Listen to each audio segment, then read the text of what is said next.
నమస్తే. ప్రస్తుతం మనతో పాటు బీసీ సమైక్య రాష్ట్ర అధ్యక్షుడు దుర్గయ్య గౌడ్ గారు ఉన్నారు. మాట్లాడదాం. అన్న నమస్తేనే. నమస్తే అన్న.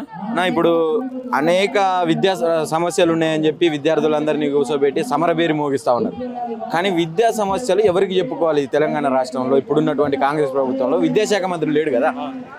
మేము గత 6 నెలలుగా అడుగుతా ఉన్నాం. ఈ రాష్ట్రానికి విద్యాశాఖ కీలకమైనటువంటి విద్యాశాఖ మంత్రి లేడు. విద్యార్థుల యొక్క సమస్యలు చెప్పుదామంటే ఈరోజు ముఖ్యమంత్రికి అన్ని విషయాలు చెప్పాలంటే వీలు కాని పరిస్థితి కాబట్టి వెంటనే విద్యాశాఖ మంత్రిగా ఒక బీసీనో లేకపోతే ఎందుకంటే 6 మంత్రి పదవులు ఉన్నాయి ఈరోజు విద్యాశాఖ మంత్రిని ఇవ్వమని చెప్పాము. కానీ ఇప్పటి వరకు కూడా ఈ రాష్ట్ర ముఖ్యమంత్రి రేవంత్ రెడ్డి గారికి మరి ఆలోచన విధానం ఏంటో తెలియదు. కానీ గత సంవత్సర కాలంగా ఈరోజు ఒక విద్యాశాఖ మంత్రి తన దగ్గర పెట్టుకొని, సరే ఒక ముఖ్యమంత్రి దగ్గర విద్యాశాఖ మంత్రి ఉందంటే ఈ రాష్ట్రంలో ఉన్నటువంటి కార్పొరేట్ వ్యవస్థ అనేది భయపడాలి. అరే ఈ రాష్ట్రానికి ముఖ్యమంత్రి విద్యాశాఖ మంత్రి ఉన్నాడు, ఏదైనా బీసీ విద్యార్థులకు ఏదైనా లోపం జరిగితే ఈ రాష్ట్ర ముఖ్యమంత్రి మా యొక్క తోడుకలు తీస్తాడని భయం ఉండాలి. కానీ ఈ ప్రైవేటు విద్యా సంస్థలకు రేవంత్ రెడ్డి ముఖ్యమంత్రి విద్యాశాఖ మంత్రి ఉన్నప్పటికీ కూడా ఒక్క కార్పొరేటు సంస్థ కూడా వాళ్ళ చీమ కుట్టినట్టు కూడా లేదు. ఎందుకంటే నారాయణ కానీ శ్రీ చైతన్య కానీ కార్పొరేట్ విద్యా సంస్థల వాళ్ళు ఇలా విద్యార్థుల యొక్క జనగల్ల పీల్చుకు తిన్నట్టు ఈరోజు మీ యొక్క కమిషనే పోయింది. ఈరోజు మేళా కమిషన్ పోయి చాలా విచారం వ్యక్తం చేసింది. అక్కడ పోయి చూసింది, ఒక్కొక్క తరగతి గదులు చూస్తే జైళ్ళ లాగున్నాయి. అవి ఎక్కడ కూడా బాత్రూములు చూస్తే కంపు అంటే ఉస్మానియా అదే గాంధీ జనరల్ హాస్పిటల్ కంటే ఘోరంగా ఉన్నాయి పరిస్థితులు. అలాంటి పరిస్థితుల లోపల కూడా దాదాపు 1,50,000 నుంచి 3 లక్షల రూపాయల వరకు ఫీజులు కట్టుకుంటా ఈరోజు అలాంటి పరిస్థితి. అదేవిధంగా ఈ ప్రభుత్వం యొక్క గురుకుల పాఠశాల చూస్తే విద్యార్థుల యొక్క నాణ్యమైనటువంటి భోజనం లేక నీళ్ళ చారుతోటి పురుగుల అన్నంతోటి రాళ్లతోటి ఈరోజు భోజనం చేస్తూ స్వయాన వాళ్ళే వీడియో చేసేసి ఈరోజు రాష్ట్ర ప్రభుత్వానికి పంపుతున్నారు. సార్ మమ్మల్ని కాపాడండి, మమ్మల్ని ఆదుకోండి, ఈ ప్రభుత్వ యొక్క గురుకుల పాఠశాలలో నాణ్యమైనటువంటి భోజనం పెట్టట్లేదు, ఆ భోజనం తింటే మాకు కడుపు నొప్పి వస్తూ ఉంది, మాకు కిడ్నీలో రాళ్ళు వస్తూ ఉన్నాయి, మాకు రోగాల బారిన పడుతూ ఉన్నాము, మమ్మల్ని ఆదుకోండి అని చెప్పి చాలామంది విద్యార్థులు కూడా చనిపోయినటువంటి పరిస్థితి ఉంది. దాదాపు 50 నుంచి 100 వరకు మంది కూడా చాలా ప్రతి ఒక్క ఆ యొక్క హాస్టల్ నుంచి హాస్పిటల్లో చేరినటువంటి పరిస్థితులు ఉన్నాయి. దాన్ని దృష్టిలో పెట్టుకొని రాష్ట్ర ముఖ్యమంత్రి గారు హాస్టల్లో బస చేయాలని కూడా నిర్ణయం తీసుకున్నారు. ఎన్ని రోజులు చేశారు మీరు హాస్టల్లో బస? కేవలం ఒక్క రోజు హాస్టల్లో బస చేశారు. ఒక్క రోజు హాస్టల్లో బస చేసినందుకే మీరు విఐ భోజనం తిని అమ్మా నాయన అనుకుంటూ వచ్చేసారు. అలాంటిది 365 రోజులు మీరు ఏం చెప్పారు? ఈ యొక్క ప్రభుత్వ పాఠశాలల్లో గురుకుల పాఠశాలలో కానీ సంక్షేమ హాస్టల్లో కానీ విద్యార్థులకు పెట్టేటువంటి భోజనము సన్న రైస్ ఇస్తాము, మా ఇంట్లో మేము తినేది మా పిల్లలు తినేది వాళ్ళకి పెడతామని చెప్పారు, పౌష్టికాహారం పెడతాను. మీరు తినేది కాదు సార్, మీరు తినే ఆహారం కాదు. అక్కడ మీ సంవత్సరం ఒక నెలకు ఒక విద్యార్థికి ఇస్తున్నటువంటి మెస్సు బిల్లు మీ పిల్లలకు చాక్లెట్ కూడా రాదు. నేను బల్లగుద్ది చెప్తాను. మీరు మీడియా సమక్షంలో ఈరోజు అన్ని ఈ హాస్టల్ వెళ్ళి చూడండి, సంక్షేమ హాస్టల్ కానీ గురుకుల పాఠశాల కానీ వెళ్ళి చూడండి. మీరు ఇచ్చే నెలవారీ బడ్జెట్, ఒక్క విద్యార్థికి ఇచ్చే నెలవారీ బడ్జెట్ మీ పిల్లలకు ఒక చాక్లెట్ కూడా రాదు. అలాంటి పరిస్థితుల్లో నాణ్యమైనటువంటి పౌష్టికారమైనటువంటి భోజనాన్ని ఎలా పెట్టగలుగుతారు? అదేవిధంగా ఈరోజు ఇంజనీరింగ్ చదివే విద్యార్థుల పరిస్థితి 3 సంవత్సరాలుగా బకాయిలు ఉన్నాయి. ఈరోజు 4th ఇయర్ అయిపోయి బయటికి వెళ్ళేటువంటి విద్యార్థికి ఈ రాష్ట్ర ప్రభుత్వము దాదాపు లక్షల రూపాయలు బకాయిలు పెండింగ్లు ఉన్నాయి. ఈరోజు ఆ ఫీజులు కడితే కానీ ఇంజనీరింగ్ కాలేజీ వాళ్ళు విద్యార్థుల సర్టిఫికెట్లు ఇవ్వరు. వాళ్ళు ఏం చెప్తా ఉన్నారు? ఈరోజు రాష్ట్ర ప్రభుత్వం బడ్జెట్ ఇవ్వలేదు కాబట్టి మీరు ఫీజులు కట్టేసి సర్టిఫికెట్లు తీసుకోమని చెప్తా ఉన్నారు. వీళ్ళు పేద విద్యార్థులు దేని మీద వచ్చారు? ఈ స్కాలర్షిప్ ఫీజులు రియంబర్స్మెంట్ ఉంది కాబట్టి దాని మీద ఆధారపడి మీ ప్రభుత్వాన్ని నమ్ముకొని ఈరోజు ప్రైవేట్ కార్పొరేట్ కళాశాలలో దాని మీద ఆధారంగా చదువుతున్నటువంటి విద్యార్థులకు ఈరోజు మీరు ఏం సమాధానం చెప్తారు?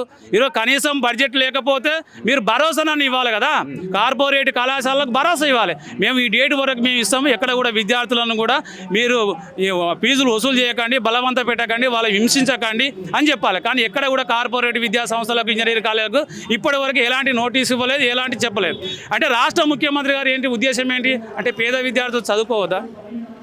పేద విద్య మీరు అంటున్నారు కదా, ఈరోజు విదేశాలకు వెళ్ళాను, దాదాపు లక్షల కోట్ల రూపాయలు ఈరోజు వ్యాపారాలు వస్తూ ఉన్నాయి, ఈరోజు చాలా సంస్థలు వస్తాయి. ఈ సంస్థలు వచ్చి ఎవరి కోసం వస్తాయి? ఈ పిల్లలు చదువుకోకపోతే, విద్యను అభ్యసించకపోతే రేపు వచ్చేటువంటి ఎవరు ఎంప్లాయీగా ఉంటారు ఈరోజు? అందుకని ఇప్పటికైనా అదే విధంగా విదేశీ విద్య ఎంత దుర్మార్గం అంటే, విదేశీ విద్య మహాత్మా జ్యోతిరావు పూలే ఓవర్సీస్ స్కాలర్షిప్ కింద ఈ రాష్ట్ర ప్రభుత్వం సంవత్సరానికి 300 మంది, కేవలం 300 మందికి, కానీ 3000 మందికి మేము ఇవ్వమని అడిగితే కేవలం 300 మందికి ఇస్తారు. ఆ 300 మందికి కూడా ఈ రాష్ట్ర ప్రభుత్వం అసెంబ్లీలో కేవలం 15 కోట్ల రూపాయల బడ్జెట్ పెట్టింది. 15 కోట్ల రూపాయల బడ్జెట్ పెట్టేసి 4 కోట్ల రూపాయలు విడుదల చేసేది. ఈ 4 కోట్ల రూపాయలు తీసుకపోతే పాత బకాయిలకే సరిపోవు. మరి కొత్త స్టూడెంట్కు మీ ప్రభుత్వం వచ్చినాక కూడా దాదాపు 1200 మంది విద్యార్థులు ఈరోజు విదేశీ విద్య మిమ్మల్ని నమ్ముకొని విదేశాలకు వెళ్ళారు. ఈరోజు వాళ్ళ పరిస్థితి ఏంది? ఆ కార్పొరేట్ కళాశాలకు డబ్బులు ఎవరు కట్టాలి? ఈరోజు వాళ్ళ సర్టిఫికెట్లు ఏమయ్యాలి? వాళ్ళని ఇప్పుడు అరెస్ట్ చేస్తారు. ఈరోజు ఫీజు కట్టకపోతే వాళ్ళ పరిస్థితి మధ్యలో వాళ్ళ చదువులు ఆగిపోతాయి. దీనికి సమాధానం ఎవరు చెప్తారు? ఈరోజు ఒక పక్క ఆ విద్యార్థుల కోసమే, నిరుద్యోగుల కోసం ఏర్పడ్డ ప్రభుత్వం కదా కాంగ్రెస్ ప్రభుత్వం. ఇప్పుడు ఈ రాష్ట్ర ప్రభుత్వం ముఖ్యంగా ఏం చెప్పారు? అధికారంలోకి రాకముందు ఎస్సీ ఎస్టీ బీసీ విద్యార్థుల యొక్క పూర్తి ఫీజు భరించడంతో పాటు ఇంజనీరింగ్ చదివేటువంటి విద్యార్థులకు 5 లక్షల రూపాయల భరోసా కార్డు ఇస్తామన్నారు. డిగ్రీ అయిపోయినటువంటి పిల్లలకు స్కూటీలు ఇస్తామని చెప్పారు. ఏ సంవత్సరానికి ఆ సంవత్సరానికి స్కాలర్షిప్లు ₹1 కూడా పెండింగ్ పెట్టకుండా ఎప్పటికప్పుడు ఫీజులు బకాయిలు పెడతామన్నారు. కానీ సంవత్సర కాలంలో సంవత్సరానికి 5,000 కోట్ల రూపాయలు బడ్జెట్ ఇస్తున్నారు. ఇప్పటి వరకు 500 కోట్ల రూపాయలు కూడా బడ్జెట్ కూడా ఈ బీసీ సంక్షేమ శాఖకు కేటాయించలేదు, ఇప్పటి వరకు రిలీజ్ చేయలేదు. అలాంటప్పుడు 5,000 కోట్లు చెప్పి 500 కోట్లు కూడా ఇవ్వకపోతే విద్యార్థుల భవిష్యత్తు అంధకారం అవుతుందా? ఏమవుతుంది? అందుకు ఫైనల్గా ఇప్పుడు మీకు ముందస్తు కార్యాచరణ ఎలా ఉండదు? మేము చెప్తా ఉన్నాము, ఇప్పటి వరకు ఎమ్మెల్యేలకు చెప్పాము, మంత్రులకు చెప్పాము, ముఖ్యమంత్రికి చెప్పాము, ఈ రాష్ట్ర పిసిసి అధ్యక్షుల వారికి చెప్పినాము, వీళ్ళందరికీ చెప్పినాము. ఈ మా యొక్క సంక్షేమ శాఖ మంత్రి పొన్నం ప్రభాకర్ గారికి చెప్పాము. వాళ్ళు బడ్జెట్ పెట్టామని చెప్పినారు, చూపించినారు, అసెంబ్లీలో తీర్మానం చేశారు, కానీ అసెంబ్లీ వరకే ఉన్నాయి బడ్జెట్లకు. అందుకని ఇప్పటి వరకు చెప్తా ఉన్నాం రాష్ట్ర ముఖ్యమంత్రి గారికి, ఇప్పటికైనా ఆలోచన చేయండి. మీరు ఆలోచన చేయకపోతే రాబోయే పంచాయతీ ఎన్నికలు, గ్రామీణ ఇప్పుడు ఉన్నాయి, అన్ని పంచాయతీ ఎన్నికలు ఉన్నాయి, ఎంపీటీస్ ఉన్నాయి, జెడ్పీటీస్ ఉన్నాయి, సర్పంచ్లు ఉన్నాయి. ఇప్పుడు మీ పంచాయతీ ఎన్నికల్లో నిజంగా మీ ప్రభుత్వం గట్టెక్కాలంటే బీసీ విద్యార్థులకు సంబంధించినటువంటి స్కాలర్షిప్లు కానీ, ఫీజు రియంబర్స్మెంట్ కానీ, గురుకుల పరిస్థితులు కానీ మీరు వాటిని పట్టించుకోకపోతే ఈ ఉద్యమం ఇందిరా పార్క్ నుంచి రేపు సెక్రటరియట్ రావచ్చు, రేపు ముఖ్యమంత్రులు కూడా దాకొచ్చు. ఎందుకంటే కడుపు మండినోడు ఎక్కడికైనా పోతాడు. మేము అడుగుతున్నది ఎంపీ పదవులో, ఎంఏ పదవులో, మినిస్టర్లో, లేకపోతే ముఖ్యమంత్రి సీటు కాదు. పేద విద్యార్థులు చదువుకోవడానికి ఫీజు రియంబర్స్మెంట్ ఇవ్వమని అడుగుతున్నాం. ఫీజు రియంబర్స్మెంట్ బకాయిలు అడుగుతున్నాం. 1000 కోట్లు ఈరోజు కొత్త పథకాలు పెట్టేసి ఈరోజు మూసీ సుందరీకరణ అంటే 1,50,000 కోట్లు అంటారు. ఇప్పుడు ఈరోజు మూసీతోటి ఇప్పుడు వచ్చిన పరిశాన్ ఏం లేదు, ఎవరికి ఏం పరిశాన్ రాలేదు, ఎవరికి ఏం ఇబ్బంది లేదు. కానీ ఈరోజు ఈ విద్యార్థులు చదువుకోకపోతే, రాష్ట్రంలో నిజంగా విద్యా వ్యవస్థ మెరుగుపరచకపోతే ఇప్పుడు చదువుకున్నటువంటి విద్యార్థులు భావి భారత పౌరులు ఎట్లకెళ్ళవుతారండి? నువ్వు అన్నావు కదా ప్రభుత్వ పాఠశాల చదువుకొని నీ ముఖ్యమంత్రి అయినని, మరి నువ్వు ఆదర్శంగా నిలబడి ఈరోజు నువ్వు ఒక పేద కుటుంబం నుంచి, ఒక రైతు కుటుంబం నుంచి వచ్చినటువంటి ముఖ్యమంత్రి రేవంత్ రెడ్డి గారు ఒక విద్యాశాఖ మంత్రిగా ఉండి ఈరోజు మీ పేరు చెప్తే ఒక కార్పొరేట్ విద్యా సంస్థ కూడా భయపడట్లేదు. కారణం ఏంటంటే మీ లోపాయికార ఒప్పందాలు ఏమున్నాయో తెలియదు కదా.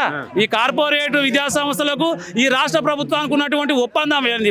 ఈరోజు డిఈఓలు పనిచేయరు, ఎంఈఓలు పనిచేయరు. ఇవాళ జిల్లా కలెక్టర్ నుంచి సరైనటువంటి నివేదిక ఈరోజు మేము పోయి రిప్రజెంటేషన్ ఇస్తే ఈరోజు శ్రీ చైతన్య నారాయణ మీద స్వయానం మేమెందుకండి, వాళ్ళ కమిషన్ వెళ్ళింది కదా, బయట పెట్టింది కదా. ఎన్నో ఇప్పటి వరకు ఆ కాలేజీలో యాక్షన్ ఏది? ఇప్పటి వరకు శ్రీ చైతన్య నారాయణ మీద ఎందుకు యాక్షన్ తీసుకోలేదు? అందుకనే మీకు కార్పొరేట్ విద్యా సంస్థలకు ఏదో లోపాయికారి ఒప్పందం ఉందని మేము అనుకుంటున్నాం. లేకపోతే వాళ్ళ మీద ఎందుకు చర్యలు తీసుకోవాలని మేము అంటున్నాం. అందుకని ఇప్పటికైనా రాష్ట్ర ముఖ్యమంత్రి గారు విద్యాశాఖ మంత్రిగా మీరు ఉన్నారు కాబట్టి పూర్తి బాధ్యత మీరే దీనికి, కాబట్టి ఖచ్చితంగా మీరు ఇది చర్య తీసుకొని వెంటనే ఫీజు రియంబర్స్మెంట్ ప్రకారం లేకపోతే ఈ విద్యార్థి సంఘాలతోటి రేపు సెక్రటరియట్ ఉండొచ్చు, రేపు ముఖ్యమంత్రులు ముట్టడి ఉండొచ్చు, లేకపోతే మినిస్టర్ కోట ముట్టడి ఉండొచ్చు. అందుకని ఈ సందర్భంగా చేస్తాం.